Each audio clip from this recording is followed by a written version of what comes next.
আদিবাসী গ্রাম। তো এই যে শালবনটার মধ্যে দিয়ে আমাদেরকে আদিবাসী গ্রামের ভেতরে যেতে হবে। ম্যামেরা এখানে মোটামুটি ফটো তুলতে সবাই ব্যস্ত হয়ে গেছে। তো এই শালবনটার মধ্যে দিয়ে আমরা যাব, ভেতরে ঢুকবো, ঢুকে ওই আদিবাসী গ্রামেরও অনেক ছবি, অনেক গল্প শোনাবো। এই দেখুন,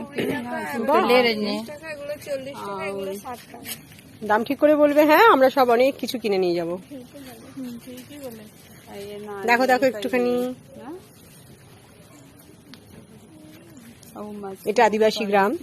গ্রামের ভেতরে ঢুকে পড়েছি। ওরা নিজেরা হাতের খুব সুন্দর করে ক্র্যাফট করে এগুলো ওরা বিক্রি করছে। আমরা আরো ভেতরের দিকে যাব। কত দাম বলছে?